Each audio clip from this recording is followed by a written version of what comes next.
بسنتی و سنتی خلفاء راشدین المہدیین او کما قال النبی صلی اللہ علیہ وآلہ وسلم من احب بسنت فقد احبنی ومن احبنی کان معی فی الجنہ او کما قال صدق اللہ العظیم و صدق رسولہ النبی الکریم الامین المکین الرؤوف الرحیم نحن علی ذلک من الشاہدین والشاکرین والطیبین والطاہرین والحمد للہ رب العالمین ان اللہ و ملائکتہ یصلون علی النبی یا ایھا الذین آمنوا صلوا علیہ وسلموا تسلیما اللہم صل علی سیدنا و مولانا محمد وعلی آل سیدنا و مولانا محمد وبارک وسلم وصلی علیہ الصلاۃ والسلام علیک یا سیدی یا رسول اللہ وعلی آلک و صحابک یا سیدی یا حبیب اللہ الصلاۃ والسلام علیک یا سیدی یا نور العینین وعلی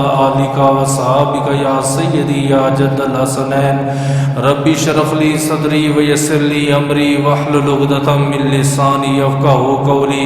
تمام تعریفیں، تمام حمد و ثنا اس ذات کے لیے، وہ ذات جو خالق کائنات بھی ہے، مالک کائنات بھی ہے، رب العالمین بھی ہے، احسن الخالقین بھی ہے۔ ان اللہ علی کل شیء قدیر کی حمد و ثنا کے بعد حضور سرور کونین نبی الحرمین صاحب مشرقین والمغربین حضور نور مجسم شفیع معظم تاجدار مدینہ راحت و قلب و سینہ صاحب معطر پسینہ باعث نزول سکینہ قائد المرسلین و خاتم النبیین احمد مجتبی جناب محمد مصطفیٰ کے دربار کو ہر بار دربار میں ہدیتاً تحفتاً عقیدتاً محبتاً نذرانہ درود شریف پڑھنے کے بعد دعا گو ہوں کہ میرا پڑھنا اور آپ کا سننا اللہ پاک اپنے دربار لمج ازل میں قبول و منظور فرمائے۔ اللہ پاک امام الانبیاء کے وسیلہ جلیلہ سے ہم تمام مسلمانوں کو اپنے گھر بیت اللہ اور گنبد خضرا کا دیدار نصیب فرمائے۔ حضرت صلی اللہ تعالی علیہ وآلہ وسلم نے ارشاد فرمایا من احب بسنت فقد احبنی، جس نے میری سنت سے محبت کی گویا اس نے مجھ سے محبت کی، اور جس نے مجھ سے محبت کی کان معی فی الجنہ، قیامت کے دن وہ میں محمد عربی کے ساتھ مل کر خدا کی جنت میں جائے گا۔ دوسری حدیث پاک میں سرکار دو عالم نے ارشاد فرمایا من تمسک بسنتی عند الفساد فلہ اجر 100 شہید، جس نے فتنے کے وقت میری سنت کو لازم پکڑا، میری سنت کو زندہ کیا، اللہ پاک اسے 100 شہیدوں کے برابر اجر و ثواب عطا فرماتا ہے۔ اللہ پاک اپنی عظیم الشان کتاب قرآن پاک فرقان حمید برہان رشید میں حضور علیہ الصلوۃ والسلام کی اطاعت، حضور علیہ الصلوۃ والسلام کی فرما برداری اور حضور علیہ الصلوۃ والسلام کی سنت کا ذکر فرما رہا ہے۔ ماہ مبارک ماہ رجب المرجب ہے، بڑا عزت والا، عظمت والا، برکت والا، رحمت اور کرم والا مہینہ ہے۔ اس کے بارے میں علماء کرام فرماتے ہیں کہ 5 راتیں ایسی ہیں جس میں جو دعا مانگی جائے اللہ دعا رد نہیں فرماتا۔ ایک عید الفطر کی رات، عید الاضحیٰ کی رات، شب بارات کی رات اور جمعۃ المبارک کی رات، اور جو امتی ماہ رجب کی پہلی رات کو پائے اور اللہ سے جو دعا مانگے اللہ اس کی دعا کو قبول و منظور فرماتا ہے۔ حضرت ابی امامہ رضی اللہ تعالیٰ عنہ فرماتی ہیں کہ سرکار دو عالم نے اس ماہ مبارک کے بارے میں ارشاد فرمایا میرا جو کوئی امتی 4 رکعت نماز نفل یوں ادا کرے، سورہ فاتحہ کے بعد سورہ کافرون کی تلاوت کرے، اللہ اس نماز کے صدقے اس کے 50 سال کے گناہ معاف فرمائے گا۔ قرآن کریم کی جو میں نے آپ کے سامنے چند آیات کریمہ کی تلاوت کی ہے، اللہ ایک میں ارشاد فرماتا ہے تمہارے لیے اللہ کے رسول کی زندگی بہترین نمونہ ہے۔ دوسری آیت میں اللہ تبارک و تعالی ارشاد فرماتا ہے وما آتاکم الرسول فخذوہ وما نہاکم عنہ فانتہوا، جو تمہیں رسول اللہ عطا کریں تم اس کو لے لو، اور جس سے اللہ کے رسول تمہیں روکے تم اس سے باز رہو۔ تیسری آیت میں اللہ پاک فرماتا ہے من یطع اللہ ورسولہ فقد فاز فوزا عظیما، جس نے اللہ اور اس کے رسول کی فرما برداری کی، اللہ اور اس کے رسول کی اطاعت کی، تحقیق وہ کامیابی کو پہنچ گیا۔ ہمارے جو سابقہ بزرگ تھے ان کے گھر بھی آباد تھے، خاندان بھی آباد تھے، وہ خود بھی آباد تھے، ان کی زندگیاں بھی آباد تھی، زندگیوں میں خوشی تھی، غم کم تھا، ان کا اٹھنا بیٹھنا بچھونا ہر کام اللہ کے رسول کی سنت کے مطابق تھا۔ اگر انہوں نے نکاح کرنا ہوتا پہلے وہ دیکھتے نبی کی سنت کیا ہے، کسی کام کی ابتدا کرنی ہوتی پہلے وہ دیکھتے نبی کی سنت کیا ہے۔ آج تقریباً ہر دوسرا تیسرا بندہ فتنے میں مبتلا ہو گیا ہے، پریشانی میں ہے، غم میں ہے، کیونکہ ہم نے اللہ کے رسول کی سنت کو چھوڑ دیا ہے، ہم اللہ کے رسول کی سنت سے محروم ہو گئے ہیں۔ سابقہ بزرگوں کی آپ زندگی دیکھیں، ایک بزرگ نے اپنے دسترخوان پہ خربوزہ منگوایا، خربوزہ دسترخوان پہ آیا، واپس بھیج دیا۔ مریدوں نے کہا حضرت آپ نے منگوایا استعمال کیوں نہیں کیا؟ فرمایا میں نے یہ حدیث میں پڑھا ہے کہ خربوزہ اللہ کے رسول نے تناول فرمایا، لیکن میں نے یہ نہیں پڑھا کہ اللہ کے رسول نے اوپر سے کاٹا ہے یا اللہ کے رسول نے نیچے سے کاٹا ہے۔ اگر میں اوپر سے کاٹوں سرکار نے نیچے سے کاٹا ہو، اور میں نیچے سے کاٹوں نبی اکرم نے اوپر سے کاٹا ہو، کہیں میرے کھانے پینے کی وجہ سے اللہ کے رسول کی سنت ترک نہ ہو جائے۔ جب انہوں نے اتنا احتیاط کیا ہر کام میں، ہر چیز میں، چاہے وہ چھوٹی تھی بڑی تھی، حضور کی سنت کو لازم پکڑا، اللہ پاک نے انہیں مالا مال رکھا۔ اور جب سے ہم حضور علیہ الصلوۃ والسلام کی سنت سے دور ہوئے ہیں، ہم محروم ہو گئے ہیں، فاقوں میں مبتلا ہو گئے ہیں، پریشانیوں میں مبتلا ہو گئے ہیں۔ اس لیے آج جمعۃ المبارک کی گفتگو اسی پر ہوگی، اسلام میں سنت کس کو کہتے ہیں، سنت کی کتنی اقسام ہیں، سنت پر عمل کرنے کی کتنی فضیلتیں ہیں، کتنا ثواب ہے۔ اس سے پہلے دعا گو ہوں اللہ مجھے حق اور سچ بیان کرنے کی، آپ کو سننے کی اور اس پر عمل کرنے کی توفیق عطا فرمائے۔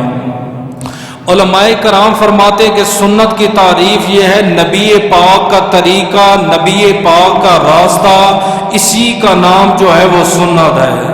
حضرت صلی اللہ تعالی علیہ وآلہ وسلم کا سفر، آپ کا کھانا پینا، اٹھنا بیٹھنا بچھونا، یہ جتنی بھی چیزیں ہیں جو نبی پاک نے اپنی زندگی میں عمل کیا، اسی کا نام سنت ہے۔ پھر سنت کی تین قسمیں ہیں۔ ایک سنت وہ ہے جو قرآن پاک کی نص سے ثابت ہو، نص اس کو کہتے ہیں جس میں قرآن کی آیت موجود ہو، یعنی کہ قرآن کی نص سے ثابت ہو۔ دوسرا یہ ہے کہ اللہ کی طرف سے حکم اجمالی ہو۔ تیسرا یہ ہے کہ نہ رب کی طرف سے حکم ہو، نہ قرآن کی نص سے ثابت ہو، لیکن اللہ کے رسول نے اپنی زندگی میں اس پر عمل کیا، اسی کا نام جو ہے وہ سنت ہے۔ اب اس سنت کو سمجھانے کے لیے میں آپ کے سامنے نہ چند مثالیں رکھوں گا تاکہ آپ کو یہ مسئلہ نہ سمجھ آ جائے، آپ کا آنا، آپ کا جو بیٹھنا یہ قبول ہو، بیکار نہ جائے۔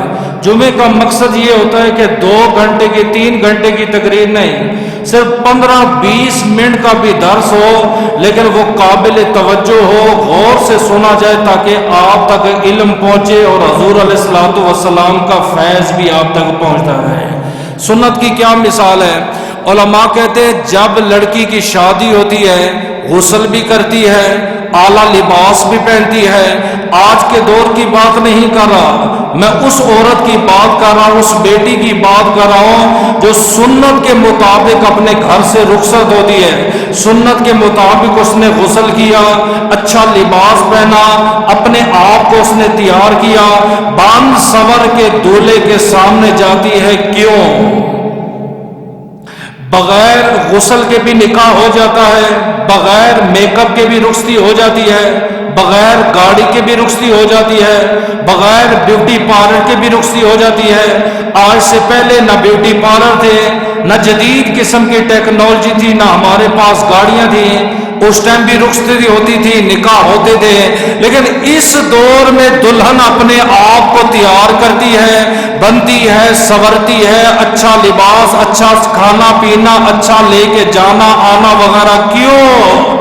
تاکہ دولہا دلہن کے چہرے کو دیکھے خوش ہو جائے، دولہا دلہن کے چہرے کو دیکھے خوش ہو جائے۔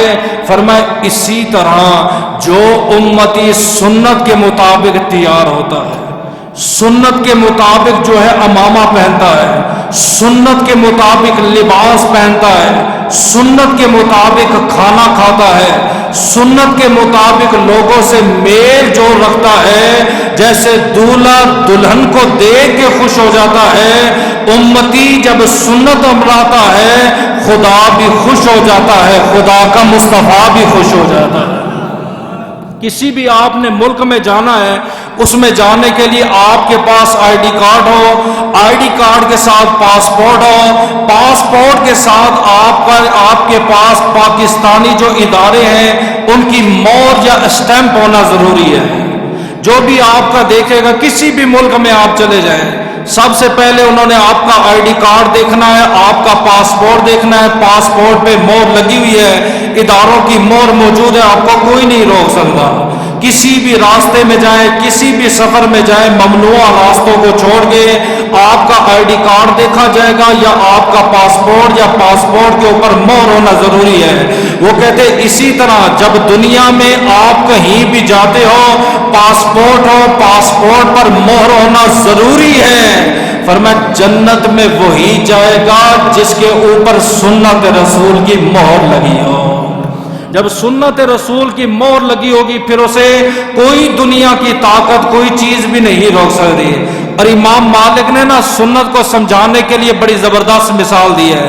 آپ فرماتے ہیں ان سنت بمثل سفینۃ النوح، فرمایا نبی کی سنت ایسے ہے جیسے نوح علیہ السلام کی کشتی ہے۔ من راکبہ نجا، جو سنت کے مطابق کھانا پینا اٹھنا بچھونا ہر کام سنت کے مطابق کرے گا، فرمایا جیسے نوح کی کشتی پار لگ گئی، اس کی ایمان والی کشتی بھی پار لگ جائے گی۔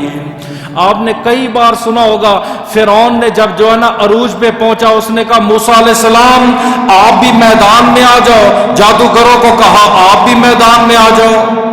اب سارا میدان سج گیا، میدان میں پاک موسیٰ علیہ السلام بھی ہیں اور جادوگر بھی موجود ہیں۔ جادوگروں نے کہا کہ پہلے آپ اپنا معجزہ دکھائیں گے یا ہم اپنا جو ہے وہ شعبدہ دکھائیں؟ آپ نے فرمایا پہلے تم اپنا شعبدہ دکھاؤ پھر میں معجزہ دکھاؤں گا۔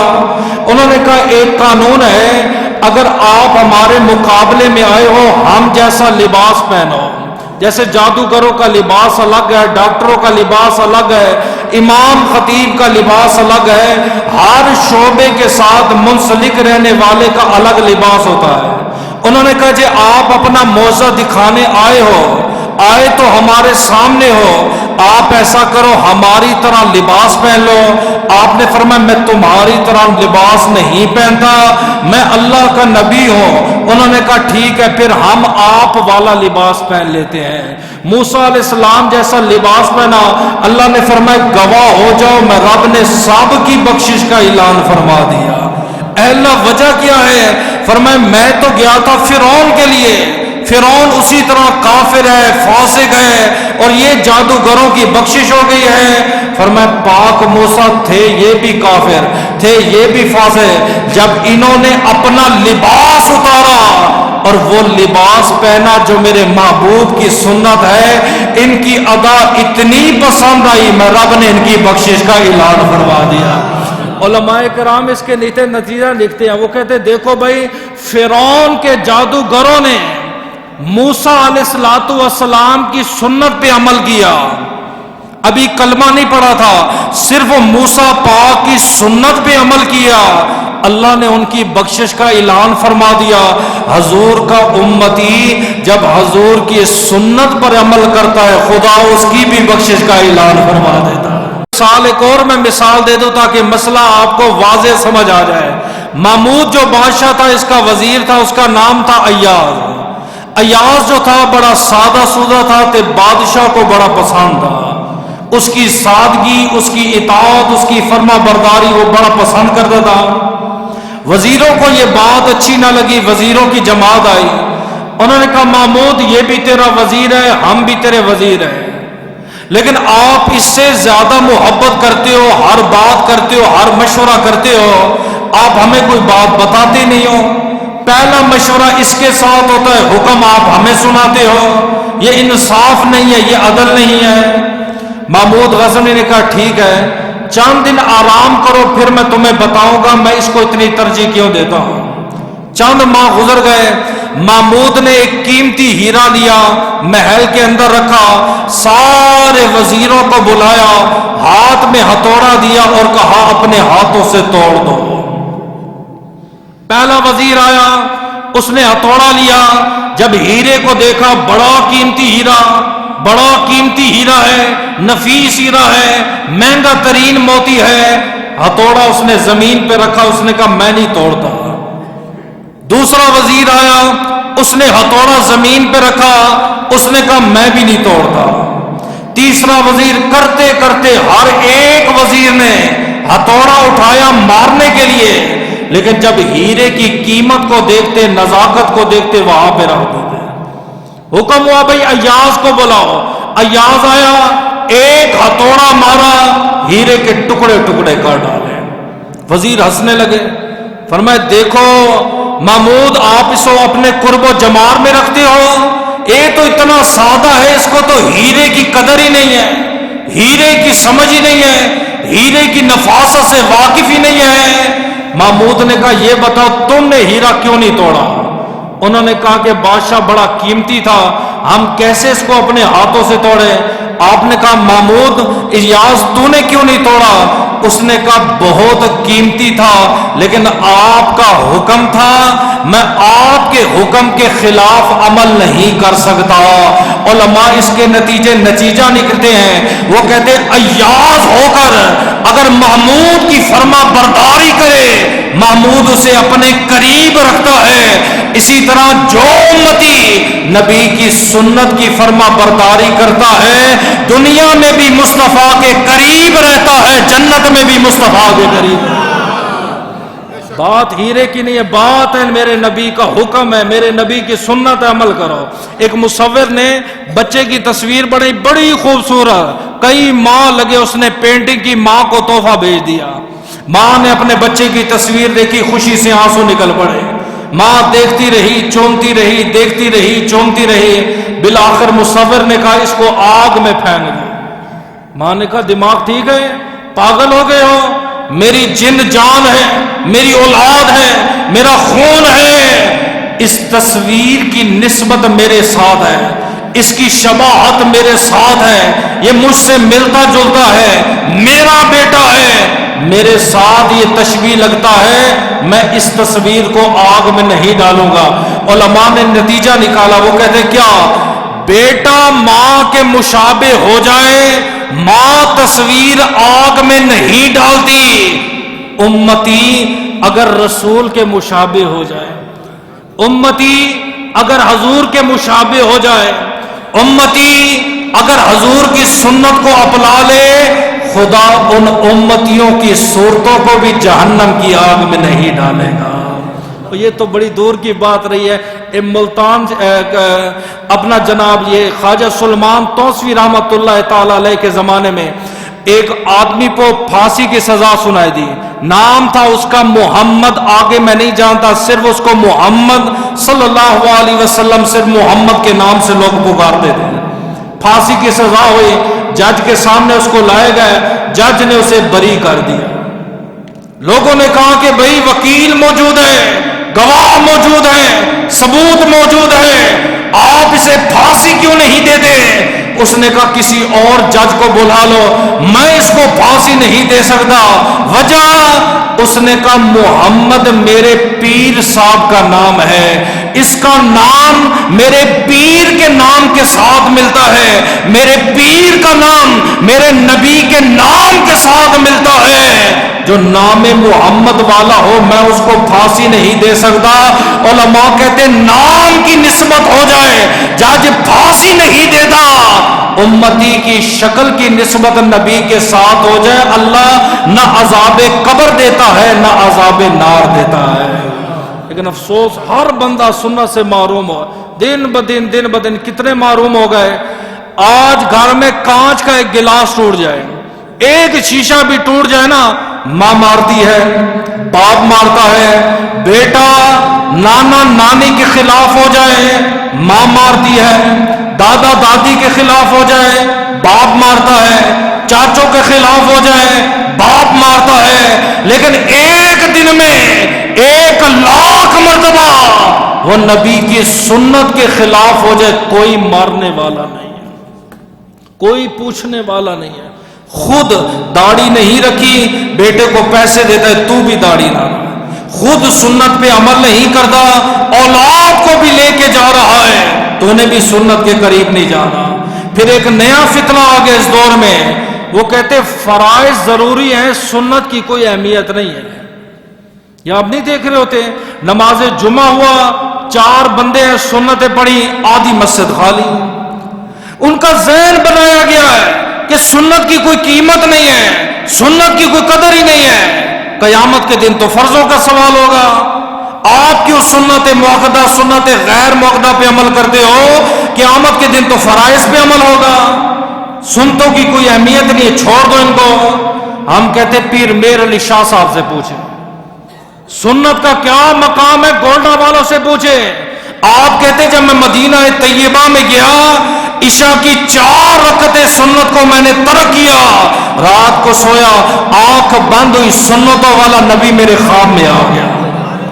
میرے علی شاہ صاحب سنتیں نہیں پڑھی، آقا تھوڑی سی قائلی ہو گئی ہے، آپ نے فرمایا زمانہ میری سنت کو چھوڑ دے وہ الگ بات ہے، آپ میرے بیٹے ہو، آپ نے میری سنت کو ترک نہیں کرنا۔ اور سنت اگر آپ کہتے ضروری نہیں ہے، یہ نبی نے نشاندہی کی تھی اس گروہ کی۔ اللہ کے نبی نے فرمایا، ارباز بن ساریہ اس کے راوی ہے، آپ کہتے اللہ کے نبی نے فرمایا سنو، آخری زمانے میں ایک آدمی نکلے گا، تکیے کے ساتھ ٹیک لگائے ہوئے بیٹھا ہوگا، اور جب تم اسے کہو گے کہ یہ چیز حرام ہے اور یہ چیز حلال ہے، وہ کہے گا قرآن سے ثبوت دو۔ یعنی کہ نہ حدیث مانے گا نہ نبی کی سنت مانے گا، وہ کہے گا میرے لیے رب کا قرآن کافی ہے، ہمیں قرآن میں سے نکال کے دکھاؤ۔ آپ نے فرمایا سنو، میری زبان سے جو جو الفاظ نکلتے ہیں ان بمثل القرآن، وہ قرآن کی مثل ہوتے ہیں۔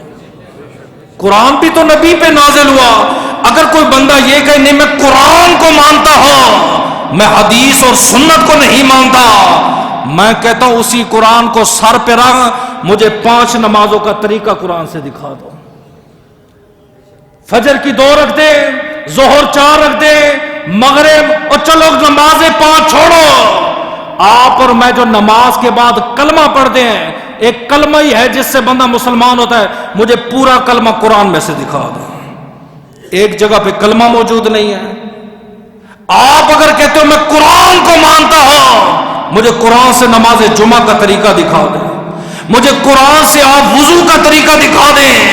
قرآن میں وضو کا حکم ہے، طریقہ نبی کی سنت میں ملے گا۔ قرآن میں تیمم کا حکم ہے، طریقہ نبی کی سنت میں ملے گا۔ قرآن میں 5 نمازوں کا ذکر ہے، لیکن طریقہ نبی کی سنت میں ملے گا۔ 1 انچ بھی آپ سنت کو چھوڑ کر قرآن پر عمل کر ہی نہیں سکتے۔ قرآن اور سنت یہ دونوں ہیں، یہ میرے نبی نے نشاندہی کی تھی۔ اگر آپ کہتے نہیں سنت ضروری نہیں ہے، قرآن پہ عمل کرنا ہے، قرآن کہتے قربانی کرو، وقت نبی کی سنت بتاتی ہے۔ عید نماز سے پہلے 1,00,000 روپے کا جانور ذبح کرے، اسلام کہتے قربانی ہوئی نہیں ہے۔ اے اللہ عید والے دن کی ہے، تیری رضا کے لیے کی ہے، تکبیر پڑھی ہے، جانور خریدا ہے، کیوں نہیں ہوئی؟ فرمایا عید پڑھ کے جانور ذبح کرنا یہ میرے سونے محبوب کی سنت، عید سے پہلے ہے ہی نہیں ہے۔ عبادت وہی قبول ہے جو نبی کی سنت کے مطابق ہو۔ اور علماء کیا لکھتے ہیں، فرمایا جو سنت سے محروم ہوتا ہے وہ فرائض سے محروم ہوتا ہے، اور مرد ہو کے سنت کی مخالفت کرے فرمایا وہ مرد کہلانے کا حقدار ہی نہیں ہے۔ اس سنت کی آپ فضیلت کو سمجھے۔ سچی داڑھی، علماء لکھتے ہیں سچی اس کو کہتے ہیں نہ بلیڈ لگاؤ، نہ استرا لگاؤ، نہ ایک مش سے زائد کبھی کم میں کاٹی گئی ہو، اس کو سچی کہتے ہیں۔ پتلی داڑھی ہوتی ہے، گھنی نہیں ہوتی۔ فرمایا اس کا کیا فائدہ ہے؟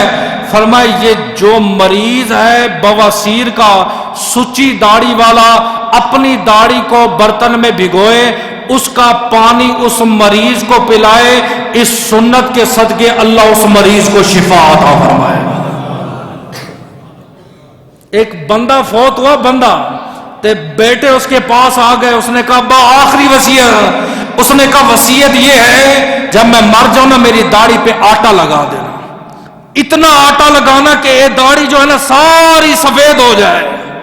بچوں نے عمل کر لیا، قبر میں گیا، فرشتوں نے کہا من ربو کا، وہ کہتے انظر حاضر لکھیا ہے میری داڑھی دیکھو۔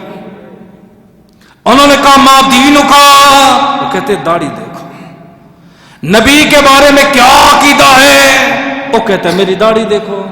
اس نے کہا بار بار داڑھی دکھاتے کیا ہے؟ اس نے کہا ایک تو میرے نبی کی سنت ہے، دوسرا میں نے نبی کا فرمان پڑھا تھا جس کی سفید داڑھی ہو خدا حساب نہیں لیتا، تم حساب لینے آ گئے ہو۔ آگے تو فرشتے تھے۔ انہوں نے کہا کہ وہ جینون داڑھی ہو، جینون سفید ہو، اس لیے بالوں پہ کلر وغیرہ نہ کیا کرو، بزرگی اللہ کو پسند ہے۔ جتنے بال سفید ہوں گے قیامت کے دن خدا اتنے بالوں کے عوض نور عطا فرمائے گا۔ کلر سے بچا کرو، لگا بھی سکتے ہیں، احتیاط یہ ہے سفیدی اللہ کو پسند ہے۔ فرمایا وہ تو جینون جس کی داڑھی ہو، اس نے کہا مجھے حدیث میں جینون کے لفظ نکال کے دکھاؤ۔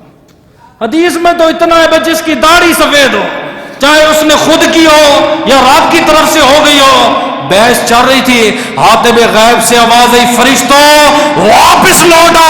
اے اللہ کیوں؟ فرمایا میرے نبی کی سنت رکھی ہے، میں رب اس سے حساب و کتاب ہی نہیں لیتا۔ سمجھے؟ یہ میں نے چاند آپ کو مثالیں دی ہیں صرف اور صرف سنت سمجھانے کے لیے، اس پر عمل کرنا کتنا ثواب ہے۔ اب جو گروہ کہتے ہیں نا سنت لازم نہیں ہے، اب نبی کا فرمان سنو، آپ فرماتے ہیں من حافظ بسنت اقام اللہ تعالی باربع خصال، جو میری سنت پہ عمل کرتا ہے اللہ اسے 4 انعام عطا فرماتا ہے۔ یہ بڑی اہم بات ہے، جو کوئی امتی میری سنت پہ عمل کرتا ہے خدا 4 انعام عطا فرماتا ہے۔ پہلا انعام المحبت فی قلوب البررا، آپسی دلوں میں محبت پیدا فرما دیتا ہے۔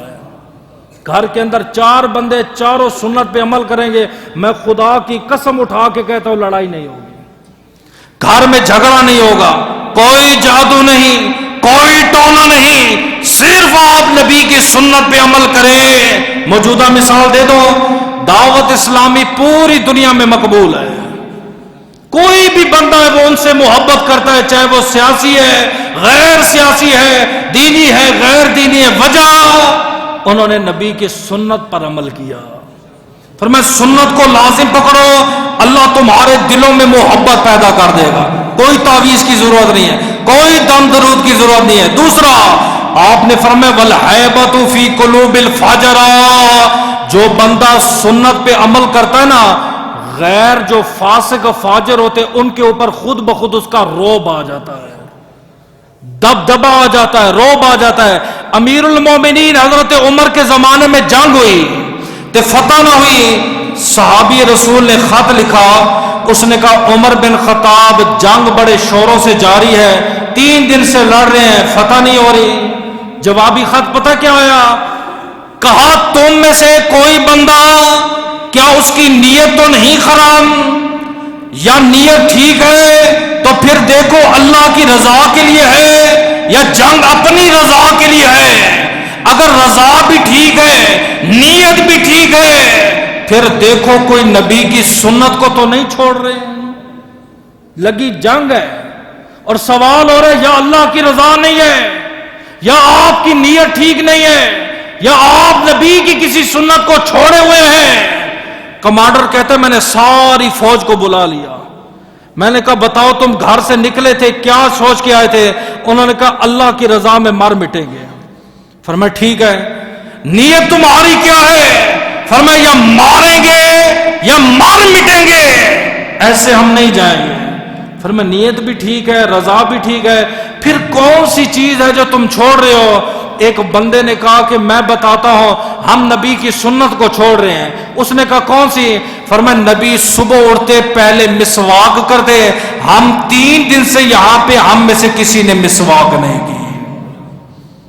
انہوں نے کہا ہتھیار رکھ دو، زرے اتار دو، سب سے پہلے وضو کرو اور سنت کے مطابق مسواک کرو۔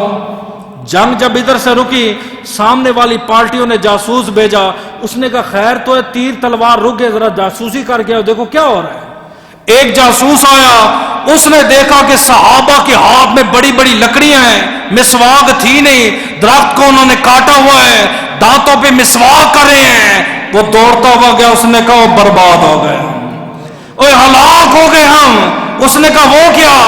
فرمایا صحابہ اتنے غصے میں ہیں، اب تلواروں سے جنگ نہیں ہوگی، دانتوں کو تیز کر رہے ہیں، انشاءاللہ دانتوں سے تمہاری بوٹیاں اتاریں گے۔ ایک بات سنتے سارے کافر بھاگ گئے۔ شام کے ٹائم پوری فوج حضرت عمر کے سامنے آ گئی۔ آپ نے فرمایا کیا ہوا؟ فرمایا عمر ہم نے نبی کی سنت پہ عمل کیا، اللہ پاک نے ہمیں فتح عطا فرما دی۔ ضرور سنت ہی ضروری ہے۔ تیسرا انعام اللہ کیا دے گا؟ وَالسِّقُّ فِي الدِّينِ، جو نبی کی سنت پہ عمل کرے گا اللہ اس کا دین مضبوط کر دے گا۔ اے ابو بکر پاک سے سیکھو۔ بخاری شریف میں حدیث ہے کہ جب نبی پاک پر وحی آئی، نبی گھبرائے دوڑتے ہوئے حضرت خدیجۃ الکبریٰ کے پاس گئے، سارا واقعہ سنایا۔ خدیجۃ الکبریٰ ورقہ بن نوفل کے پاس گئی جو تورات انجیل کا عالم ہے، اس نے سارا واقعہ سنا۔ نبی پریشان ہے، اس نے کہا آقا پریشان نہ ہونا، توجہ کرنا، آپ یتیموں کے رکھوالے ہیں، بیواؤں کے مددگار ہیں، مسکینوں کے حاجت روا ہیں، ہر ایک کے درد دکھ میں شریک ہونے والے ہیں، انشاءاللہ آپ رسوا نہ ہوں گے۔ 6 کے ساتھ اس نے اوصاف بیان کیے۔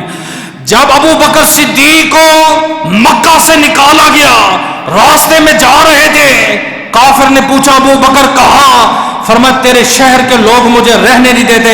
فرمایا میں آپ کو جانے نہیں دوں گا۔ کیوں؟ فرمایا یتیموں کے آپ رکھوالے ہیں، مسکینوں سے آپ پیار کرتے ہیں، بیواؤں کے سروں پہ آپ ہاتھ پھیرتے ہیں، اللہ اس کو رسوا نہیں کرے گا۔ سوال ہوا کہ نبی کے بھی وہی فضائل ہے، ابو بکر کے بھی وہی فضائل ہے، وجہ وہ کہتے ہیں ابو بکر نے نبی کی سنت پہ اتنا عمل کیا، فرق ہی نہیں رہا۔ جو اوصاف مصطفیٰ میں تھے وہی اوصاف ابو بکر صدیق میں تھے، حتیٰ کہ ہجرت کی رات ہے، جیسے ہی ابو بکر نبی کو لے کر نیچے اترے، فرق نہیں ہو رہا تھا کہ نبی کون ہے تے صدیق کون ہے۔ کیوں نہیں ہو رہا تھا؟ نبی کا ایک اپنا مقام ہے، نبوت ایک اپنا حسن رکھتی ہے، صداقت کا اپنا مقام ہے۔ وہ کہتے پہچان نہیں ہو رہی تھی، امام کون ہے، غلام کون ہے، وجہ فرمایا جیسا امامہ ابو بکر کا تھا وہی امامہ اللہ کے نبی کا تھا۔ جو لباس میرے نبی نے پہنا تھا وہی لباس ابو بکر نے پہنا تھا۔ آپ کی چال، آپ کی ڈھال، آپ کا اٹھنا بیٹھنا بچھونا، ہر کام سنت کے مطابق تھا، پہچان نہیں ہو رہی تھی۔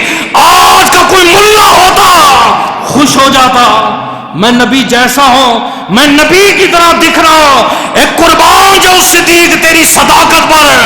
آپ نے چادر اتاری، نبی کو نیچے بٹھایا، چادر تان کے کھڑے ہو گئے، فرمایا دنیا والوں دیکھ لو، جو چادر کے نیچے بیٹھا ہے وہ امام ہے، جو چادر اٹھا کے کھڑا ہے وہ اس محمد کا غلام ہے۔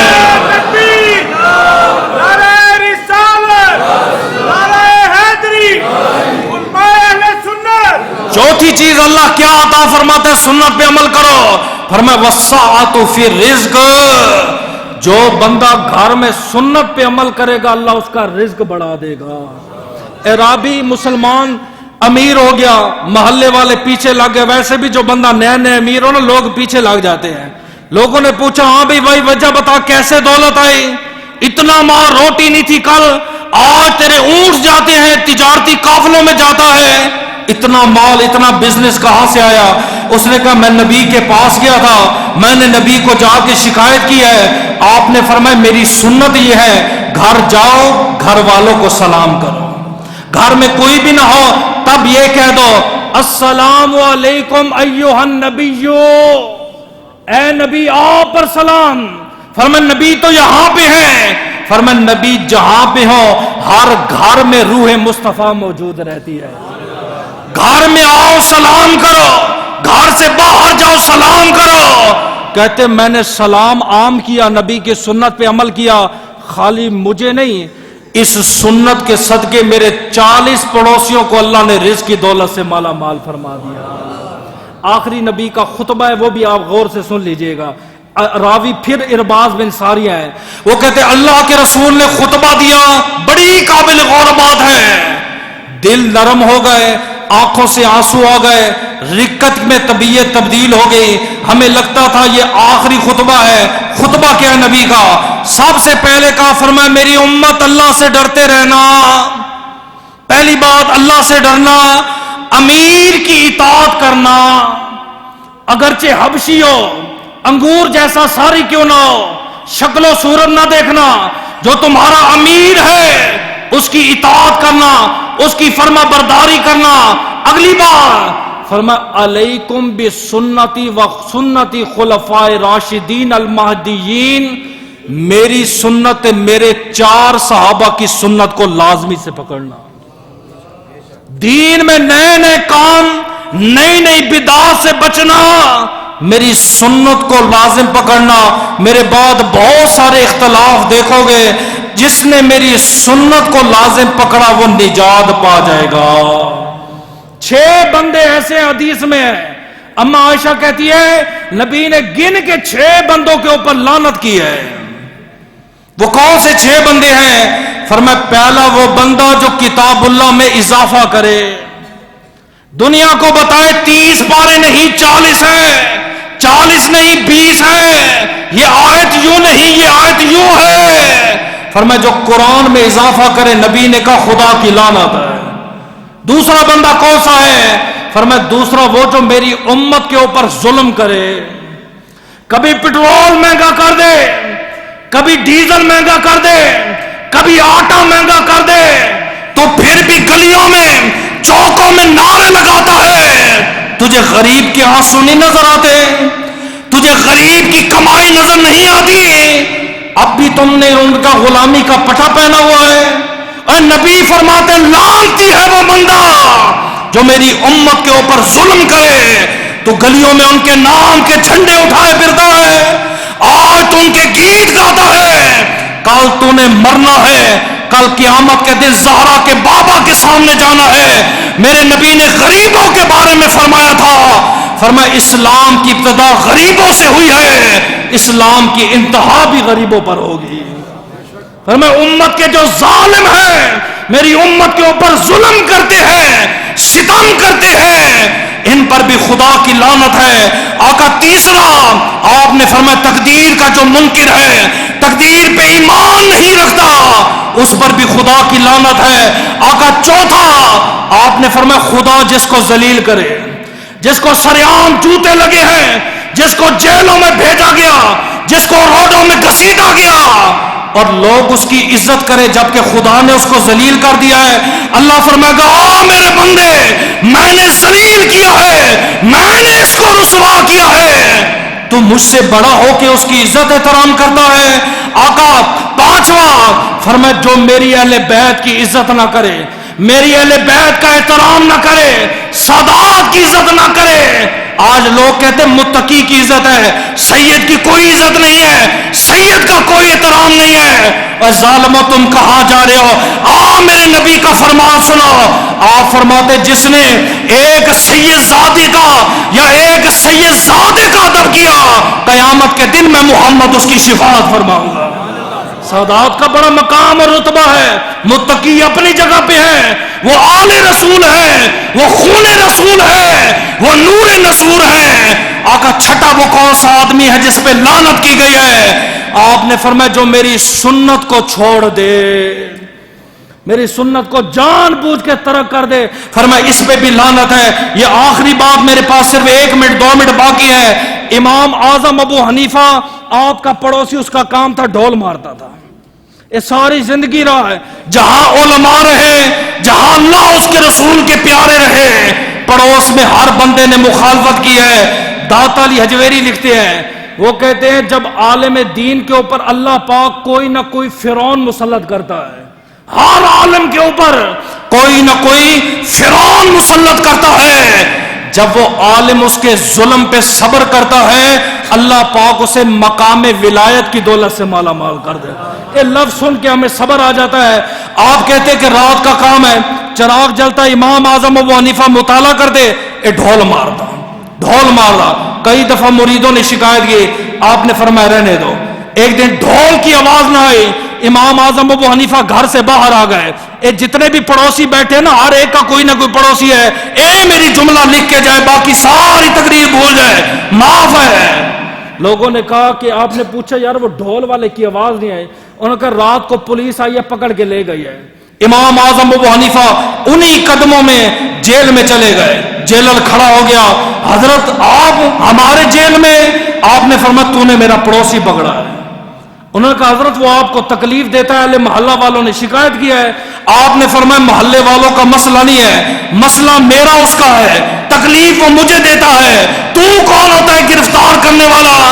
لا میرا پڑوسی مجھے دے۔ پڑوسی آزاد ہوا، امام اعظم ابو حنیفہ نے اس کا ہاتھ پکڑا۔